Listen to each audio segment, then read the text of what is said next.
Welcome to English Practice Every Day. Let's start. Please speak out loud with me as we practice. 1. Parting gift. Parting gift. Parting gift means a gift given to someone when they are leaving or saying goodbye. Parting gift means a gift given to someone when they are leaving or saying goodbye. As a parting gift, Sam left Sue a handwritten letter.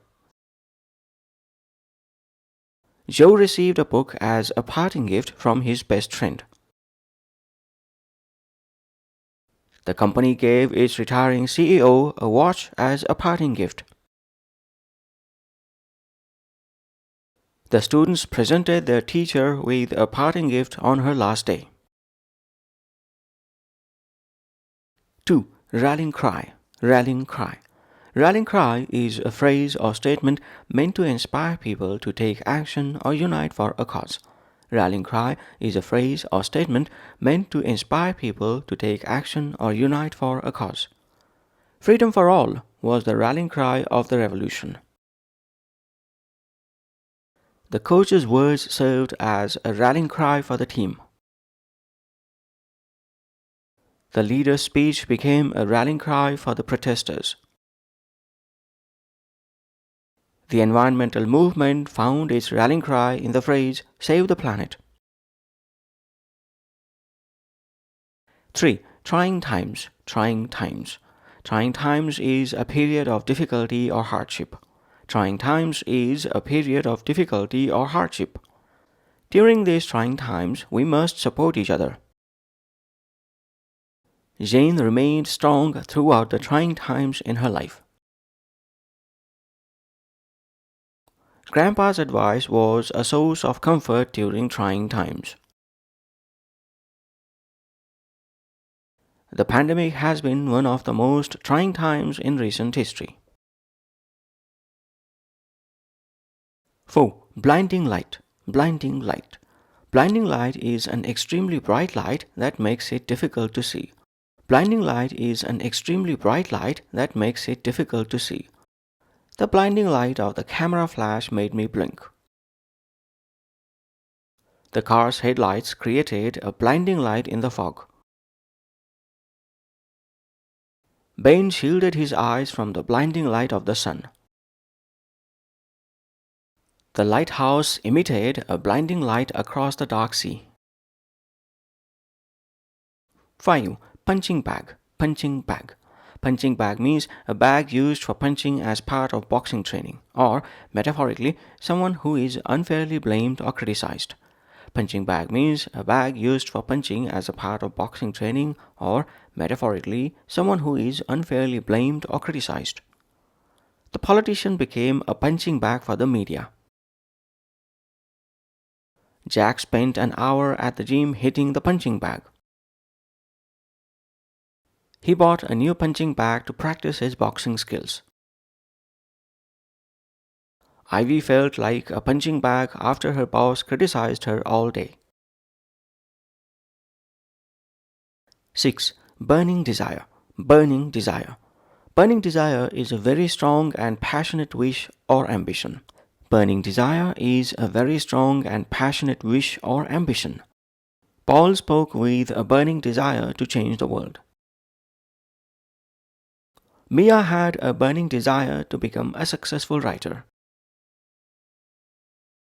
The athlete's burning desire to win kept him training hard. Leo's burning desire to travel the world led him to quit his job. 7. Pressing issue. Pressing issue. Pressing issue is an urgent or important problem that needs immediate attention. Pressing issue is an urgent or important problem that needs immediate attention. The government must focus on the pressing issue of poverty. The CEO addressed the pressing issue of employee burnout. Climate change is one of the most pressing issues of our time. The meeting was called to discuss the pressing issue of cybersecurity. 8. Splitting image. Splitting image. Splitting image is someone who looks exactly like another person. Splitting image is someone who looks exactly like another person. The baby is the splitting image of his father. Twins are often the splitting image of each other. Eve is the splitting image of her mother at the same age. Everyone says Zach is the splitting image of his grandfather. 9. Crushing defeat. Crushing defeat. Crushing defeat is a very severe or demoralizing loss. Crushing defeat is a very severe or demoralizing loss. After the crushing defeat, the army retreated. The team suffered a crushing defeat in the final match. The boxer struggled to recover from his crushing defeat. The election results were a crushing defeat for the incumbent. 10. Glimmering hope. Glimmering hope. Glimmering hope is a small but noticeable sign of hope or optimism. Glimmering hope is a small but noticeable sign of hope or optimism. The treaty offered a glimmering hope for peace. A glimmering hope emerged as the rescue team arrived. Even in the darkest times, there's always a glimmering hope. The doctor's words gave them a glimmering hope for recovery. That's the end of the practice session. Let's now read out loud a short story using all these collocations in a proper context. Title of the story: The Light in Trying Times. It was a cold, dark evening in the small village of Elmwood. The villagers were facing trying times.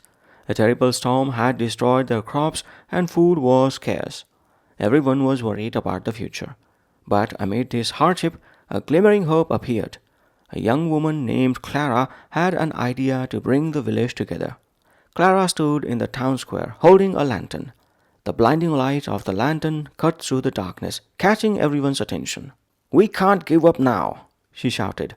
Her voice became a rallying cry for the villagers. "If we work together, we can overcome this." The villagers were inspired by Clara's words. They decided to hold a meeting to discuss their next steps. At the meeting, Clara presented her plan.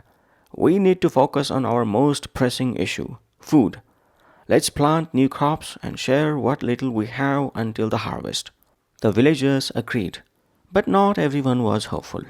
Old Thomas, who had lost his farm in the storm, shook his head. "This is just a dream," he muttered. "We are doomed to face a crushing defeat." Clara walked over to Thomas and placed a hand on his shoulder. "Don't lose hope," she said gently. "Even in darkest times, there's always a way forward." She handed him a small potted plant, a parting gift from her own garden. "This is a symbol of new beginnings." Thomas looked at the plant and sighed. "You are the splitting image of your grandmother, Clara. She was just as stubborn and hopeful as you are." The villagers began working together. They cleared the fields, planted seeds, and shared their resources. Clara worked harder than anyone, driven by a burning desire to see her village thrive again. She often stayed up late, her lantern casting a blinding light as she checked on the crops. One day, a group of travelers passed through Elmwood. They were tired and hungry, and the villagers welcomed them. Clara offered them food and shelter, even though supplies were low. "We've all faced trying times," she said. "It's important to help others when we can." The travelers were grateful. Before they left, they gave Clara a small bag of seeds as a parting gift. "These are special seeds," one of them said. "They grow quickly and can survive harsh conditions." Clara planted the seeds, and within weeks the fields were filled with healthy crops. The villagers celebrated their success, but Clara knew their work wasn't over. "We must stay united," she reminded them. "This is just the beginning." Not everyone was happy, though. A man named Victor, who had always been jealous of Clara's leadership, began criticizing her. He blamed her for every small problem, treating her like a punching bag. "You think you are so clever," he sneered, "but you are just lucky." Clara ignored Victor's harsh words. She knew that negativity could be a crushing defeat for the villagers' spirit. Instead, she focused on the glimmering hope that had brought them this far. "We have come too far to give up now," she told the villagers. "Let's keep moving forward." As the months passed, Elmwood flourished. The fields were full of crops, and the villagers were happier than ever. Clara's burning desire to help her community had paid off. Even Victor eventually apologized, admitting that Clara's leadership had saved the village. One evening, Clara stood in the town square again, holding her lantern. The blinding light shone brightly, a symbol of the village's resilience. The villagers gathered around her, their faces filled with gratitude. "Thank you, Clara," Thomas said, his voice trembling with emotion. "You gave us hope when we had none. You reminded us that even in the darkest times there's always a glimmering hope." Clara smiled. "We did this together," she said, "and as long as we stay united, we can overcome any challenge." The villagers cheered, their voices rising in a rallying cry of unity and hope. And as the lantern's light shone across the fields, Elmwood stood as a testament to the power of perseverance and community. End of story. That's all for this collocations practice session.